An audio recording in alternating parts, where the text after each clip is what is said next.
This is 1059 The Region, where parents talk and explore practical, proactive, and evidence-based solutions. This is Where Parents Talk with Lianne Castelino. Thanks for joining us here on 1059 The Region. This is Where Parents Talk. I'm your host, Lianne Castelino. Our goal here is to leave you with some food for thought on your journey as parents. We seek out parenting thought leaders to find out what the science says and to learn about their lived experience raising kids today. By the time he was in his early 20s, our guest today had essentially reached the pinnacle of his profession. He was playing in the NHL, had won an Olympic medal and a Stanley Cup, and throughout, this former goaltender was fighting his own private battle. These days, he's a color commentator for the Vancouver Canucks, podcast host, speaker, and advocate for mental wellness. Corey Hirsch is also a father of 3 and a first-time author. His book, released in the fall of 2022, is called The Save of My Life, My Journey Out of the Dark. Corey Hirsch joins us today from Vancouver. Thank you so much for being here. Oh, well, thank you. It's a pleasure to be on your program. It's just nice to be able to get the word out there on mental health and be able to have you give me a platform to be able to do it. So I appreciate it. You've been so candid in terms of discussing your struggles with obsessive-compulsive disorder and anxiety during your NHL career at a time when this topic was not discussed. Here we are today, more than 20 years later, and your book has come out at a time when society's conversation around mental wellness has never been louder. So why did you want to write this book? Well, I had written an article in the Players Tribune back 4 or 5 years ago that hit really hard. It hit a lot hard. It had almost 2 million hits in under an hour, online published article. And it just really showed me that, we're ready to talk about mental health. The book I felt was necessary because I can educate through the book. Through the article, it's just a read. It's about your story. This is what happened. But writing a book, my goal is to educate people. What happened with me, what missed with me, what we can do better, what the system can do better, what you can do for your kids, for your friends. I can't do that in just a quick article. In a book, I can do that. I can tell my story. I can show stories of what happened. I can make examples. I can do a lot of different things. It's just a lot more in depth of what my story is. And hopefully someone out there reads it and go, you know what? I struggle too, and I'm going to go get help. Take us through that journey, Corey, if you could a little bit. It was about a 2-year process, as I understand it, writing this book. Could you describe for us your approach? You said you wanted to educate people, but what was your approach having to relive a lot of what you went through as you set out to write this book? No, that's a great question. I was okay until, so the book was written, you rewrite it, and you go through it a bunch of different times. You try and make it, as descriptive as possible. You try to make it the best read possible. And then Sean Conboy, who wrote my Players Tribune article, came on board, and he took the book to another level. And I'll be honest, after he got the book and he's such a talented writer. It's been really hard for me to read. And I haven't actually read it. I've read bits and pieces of it. I mean, I know the story, right? I lived it. But the way he was able to take it to that next level so that people really knew what it was like, I sat there and I'm like, Sean, were you sitting there beside me during all this, when it was happening when I was younger? Because it was so bizarre. He just such a talented writer that did such a great job that it was almost too real for me.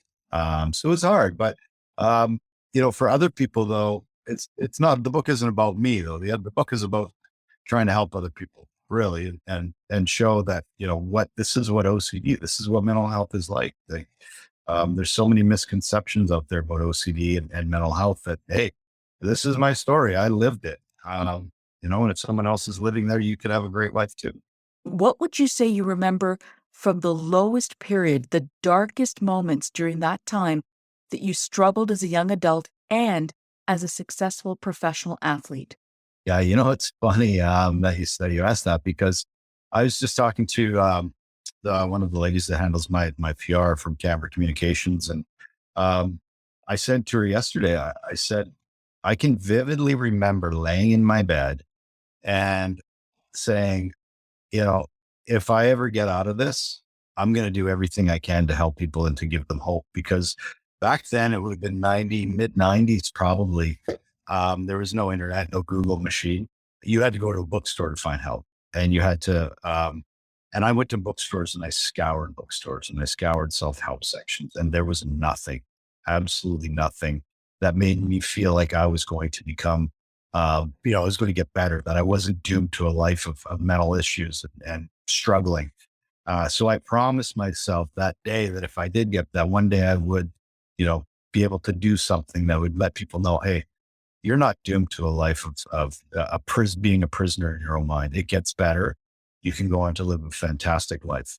Corey, could you take us through how this journey of yours and your candor around this topic, your desire to educate and support others, how all of this has affected or impacted your role as a dad?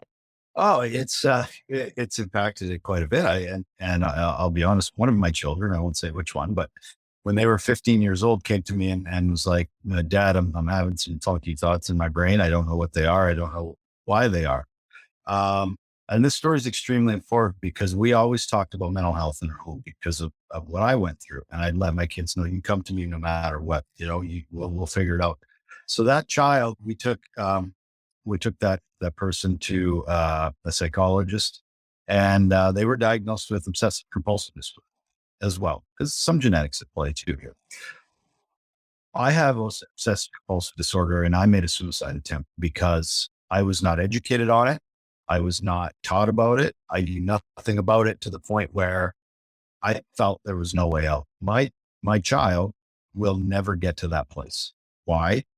Because we talked about it, because I educated them on it, and we got them help right away. That's how important it is to educate your children, and how easy it is. And I do have a bit of a chip on my shoulder. Why wasn't I taught it? It's so easy to talk about. It's so easy to tell somebody. Why was it hidden from me? If I'd have known after, when I got sick, just to go get help, get diagnosed, do this, do that, I would have never ended up in a suicide attempt. Hence my child, you know, different story. And we need to do that. We're doing our children a disservice if we don't teach them about mental health. This is Where Parents Talk on 105.9 The Region. I'm Lianne Castelino, and we are in conversation with Corey Hirsch, former NHL goaltender, current color commentator for the Vancouver Canucks, speaker, and mental health advocate. He's also a father of 3. His first book is called The Save of My Life, My Journey Out of the Dark. Corey, there are going to be people who listen to this interview or watch this interview, mothers and fathers, families who are struggling with mental health challenges. They may not know where to go for help as a starting point. They might think of going to their family doctor, or they might research using Dr. Google.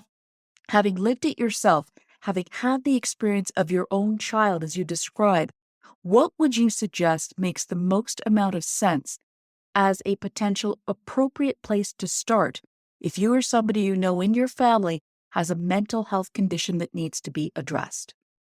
No, these are excellent questions, because this is exactly why I speak. Well, the first place is to be an open person for your children, for yourself, for your spouse, for whoever it is. Be someone that's going to be non-judgmental, and hey, you can talk to me about anything. We'll get you the help, so that someone doesn't feel like, shame or the embarrassment or the guilt, or they can't talk to you. So that's the first step. Second step is probably your family practitioner. A lot of people are scared to go because of, well, what if I'm going to say, they've heard, seen it all. You cannot surprise them. And then from there, probably get a referral to a psychologist, like whatever it is, a psychiatrist, maybe some medication. From there, it's no different than, and I try to explain it like this. It's no different than if you're running track and you tear your ACL. Well, who's the first person you go see? Well, you go see your family doctor. Where do they send you to the, either they send you to the physiotherapist, right? It's no different than mental health. You might end up on medication for your torn ACL. You might not, right? Same with mental health. You might end up on medication. You end up going, you do the therapy, you go on with your life, right? But we treat them as two separate entities. We treat them as they're separate. It's the same thing. It's the same process. And there's no need to be afraid to go get help for mental health issues. In the 1990s, when this struggle was part of your daily life, you were already a Stanley Cup winner, you had an Olympic silver medal around your neck, you were on an NHL team, you'd done a lot at a very young age while fighting through a secret. Looking back on it now, Corey, what would you say that you could have done differently to avoid going so far down that road all by yourself? When I look back now, what I could have done differently was ask for help. But back then, during those times, you just didn't. And I don't think I could have done anything much different than what I did. Because I wasn't educated.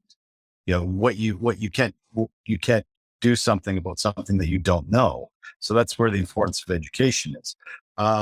Looking back on all of that, it's still hard for me, but I have to be proud of what I accomplished. I had an extremely severe mental health issue and I made an NHL team. And when I talk now, I say, don't tell me I was weak. Don't tell me I am weak. I made the NHL with a extreme severe mental health issue. Michael Phelps, 23 gold medals, suffers from depression, anxiety. He's weak all of a sudden. So we need to stop seeing people have mental health issues as weak, because they are some of the strongest, most resilient, incredible people I know. And that's what I talk about. I mean, look at me, right? And I'm not bragging or boasting or being arrogant. I want to show people that you're not doomed to a life of failure. I've played in the NHL. I've played in the Olympics. I'm an NHL broadcaster. I coached in the NHL. I have a podcast called Blindside, the Players Tribune, that's, was nominated for a Webby. It's all these things. And I have a mental health issue. It will never go away, but don't tell me I'm weak. When you look back on it, what would you say helped you get through that? Resilience. And that's where people a lot of times ask me, well, did hockey do this to you? Like, is hockey the problem? Is it too much pressure? Hockey saved my life. Hockey taught me resilience. Hockey taught me that you just keep pushing forward and you put one foot in front of the other and get to the next day and you keep going. And it gave me friends and it gave me so many life skills. And I'm not sure where I would have been without those life skills, that life skill of resilience. There were some really dark days. I'm not going to lie.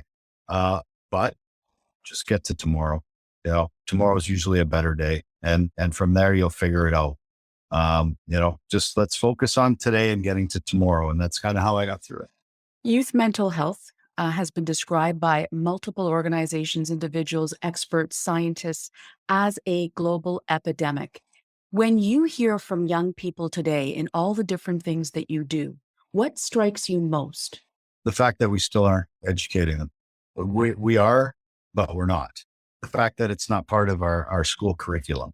The fact that we still have people, not believing that there's mental health issues. I'll see people that, their child can barely get their head off their desk.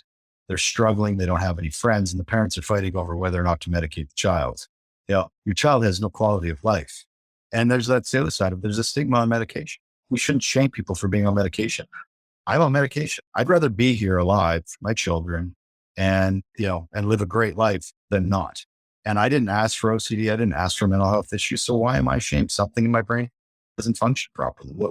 How is that my fault? It's no different than someone, that has a heart problem. Well, they got to get on some medication. I don't shame them for being, on medication for their heart, but for someone's brain and their physical pieces of matter, they're great. That's what it is. There isn't a person out there that doesn't, have an issue with their brain. There's great advances coming in plant medicine. There's outstanding, I don't push pharma, but if you need medication, you need medication and you should not be afraid to take it. And we shouldn't shame other people for taking it too. More of our conversation with Corey Hirsch when Where Parents Talk continues after the break. Want to learn more about the show? Email info@whereparentstalk.com. Stick around.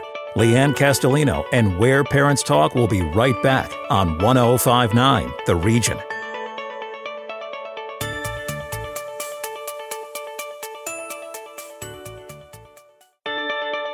Welcome back to Where Parents Talk. Listen live at 1059theregion.com. Here's Lianne Castelino. Welcome back. This is Where Parents Talk on 105.9 The Region. I'm Lianne Castelino, and we are in conversation with Corey Hirsch, former NHL goaltender, current color commentator for the Vancouver Canucks, speaker, mental health advocate, father of 3. His first book is called The Save of My Life. Corey, there are going to be people who listen to this interview or watch this interview who are struggling with mental health challenges in their families, mothers, fathers, who may not know where to go for help as a starting point. What do you suggest somebody who finds themselves in this position may want to consider in terms of addressing mental health needs? Yeah, the parents and I echo their frustration in the sense that the wait times are too long, right?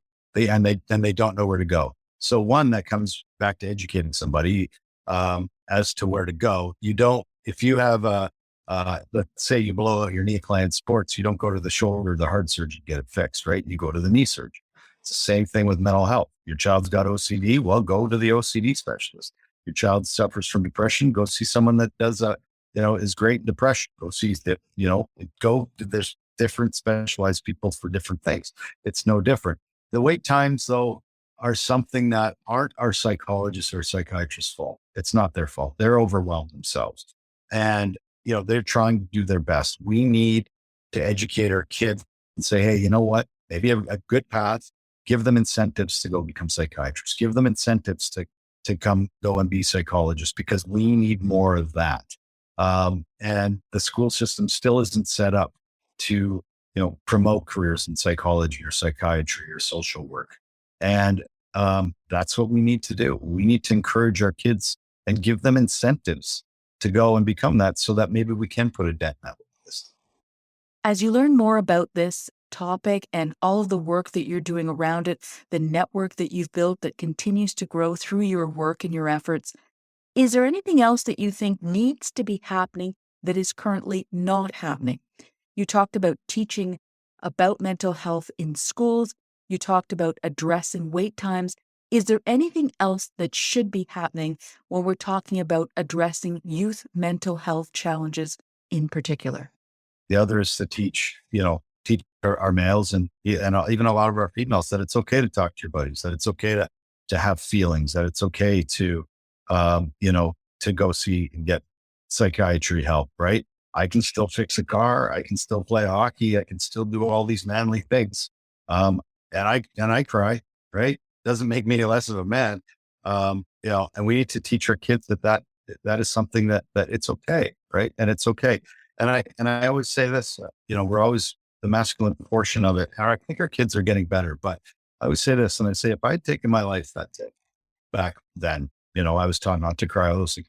Would any of my teammates come into my funeral and say, oh, what a man, he sucked it up. What a girl, he went out like, no, they all would have said the same thing. Why didn't he talk to me? I would have helped him. We would do anything to help him. So, talk to somebody you trust if you need it. And we need to help our kids.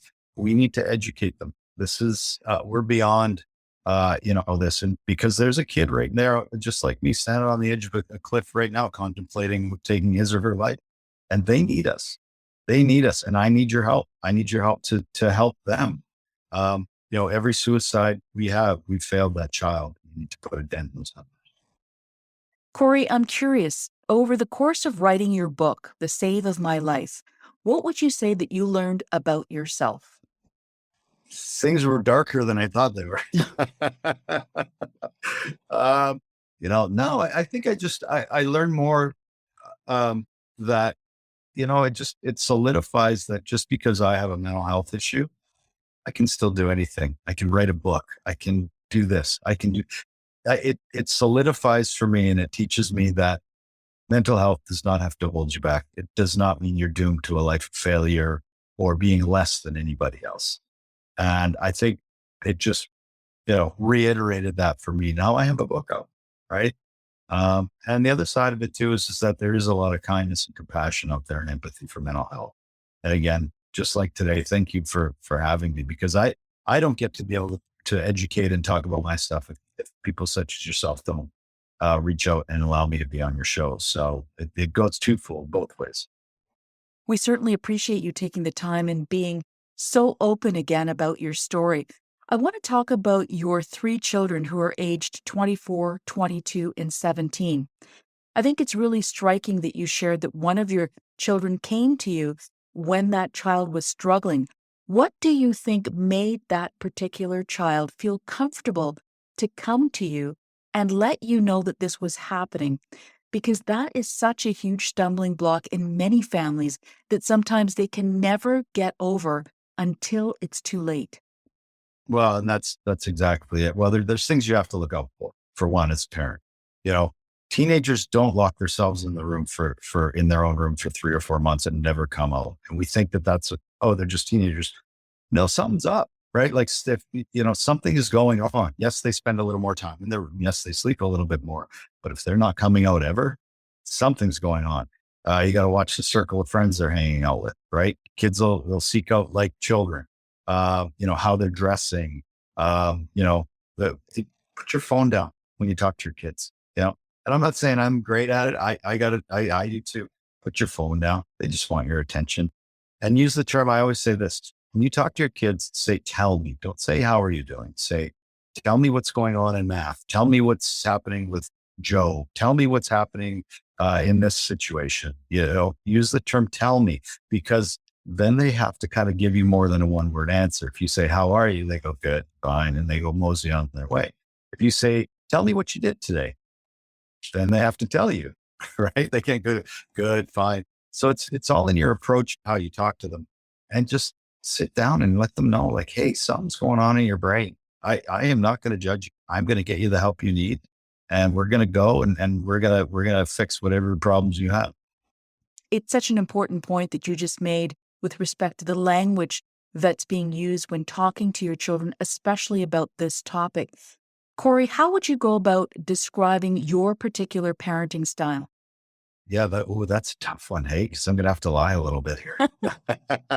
No, you know what? I have my own mental health issues, right? So my parenting style is that I have to let my kids know that sometimes I still struggle. It's not about them. I don't love them less or anything, but I have my own battles. So that's first and foremost. The second is that they can come to me with anything. I've told them anything short of murder, I think we're good. You can come to me. So, but no, I'm an open door policy and an open book, and I make mistakes. I make lots of mistakes as a parent. But the open and honest communication is the biggest thing. When I show vulnerability to my children, parents think that they can't ever show vulnerability to their children, because what would they? No, you need to show that vulnerability. Your kids need to see you cry. They need to see you struggle and get through it, right? That's how they're going to learn, because you're an example for them, and they need to see your vulnerability so that they can share theirs if they need to. I think that's the greatest gift you can give your kids, is to let them know that you're human too.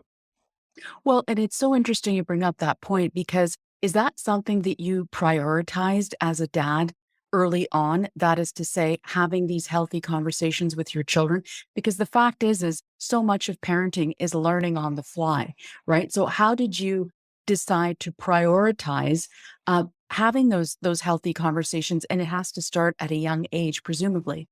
Oh, no question. And don't I God, I made so many mistakes, and age brings wisdom, right? It does. So I've had to learn a lot of things, and with your kids, and you do learn on the fly. You really do. And I didn't do everything right. There's lots of things I wish I would have spent more time with them. That's my biggest downfall, is I didn't spend enough time with my children. But when we did talk, they were open and honest communication. It wasn't anybody trying to hide anything. I think secrets are toxic. I think secrets cause mental health issues. And here's the other thing that I talk about, and it's not so much about your children, but I'll say this, and it's about your spouse. I'm divorced. I mean, and my marriage crumbled, and part of it's 50-50, whatever. That's for next week's show. But I'll see people struggling with mental health and struggling in their situation with their spouse, and they don't talk to each other. And especially men, because you're taught, well, I don't talk to the females. I talk to, I'm going to go in my cave and suffer in silence, right? Because that's what men do. Your spouse is your best friend, right? They do anything for you, or they should. And listen, you need to communicate, because I'll tell you what, divorce hurts a hell of a lot more than talking to your partner about your problems. And you want good kids. That's the first place to start, is make sure that your relationship is strong and your kids show your kids, what an open communication is with a partner in a marriage. One of the things that you brought up earlier in our conversation was the whole idea of social media not having existed when you were going through this, the internet not really being anything as we know it today. So how do you handle social media with your children? Well, the way, and I've learned the hard way myself, because I'm in media and I'm in sport and I'm forward. So I've had to learn the hard way myself on a few things in social media. One is, you can use social media for a weapon, or you can use it for good. There's lots of good that comes out of social media, but there's people that choose to use it as a weapon. So that's up to you. And I would rather use it for good. And if you are using it for a weapon, shame on you. You need to stop. The second is to not have any emotion tied to social media. So if you're going to tweet something or say something, it's not out of anger. It's not out of hate. It's not out of, sadness, anything like that. Take your emotion out of anything you tweet, anything you talk about. Because that's usually where you get trouble. The other is that it's up to the parents to monitor their social media. I mean, statistically in the US, between 2007 and 2017, ages 10 to 24-year-olds, suicide went up 56%. Well, where's social media in that? Where's the internet in that? Right in that wheelhouse. And I'm sure if you looked at Canada, the numbers probably aren't much different. So my point being with that is that social media is something that you need your kid's password. You need to know what it is. You need to be on their account. You need to be following them. They need to be following you. You need to be right on. It's the same as years ago, when you had to watch your kids at school and who they were hanging out with when there was no internet and all that. You need to know. You need to know what they're doing on social media. And like I said, two choices. You teach them to use it as a weapon or for good. And I'd rather use it for good. Absolutely. Corey, what do you want readers of your book to take away from it? Ultimately, that you can go through absolute hell in your life and it gets better. You could be going through the worst of times. Just get to tomorrow. Don't worry about 6 months from now, a year from now. Just get to tomorrow. And that you're not doomed to a life of misery. You can go on to do incredible things, that there is help, there is hope, there's treatments available, but you got to be willing to go get it and do the work. Corey Hirsch, author of The Save of My Life, My Journey Out of the Dark. Thank you so much for your time, your candor, and your perspective today. Well, like I said, thank you. Without you, I don't get the platform. So I appreciate it just as much as you do. And that's our time for this edition of Where Parents Talk here on 105.9 The Region. Be sure to check out the full video version of this interview or the podcast on whereparentstalk.com or wherever you get your podcasts. I'm Lianne Castelino. Thanks so much for listening. Hope you'll join us next time. Sign up for Lianne's parenting newsletter and so much more at whereparentstalk.com. This is Where Parents Talk on 105.9 The Region.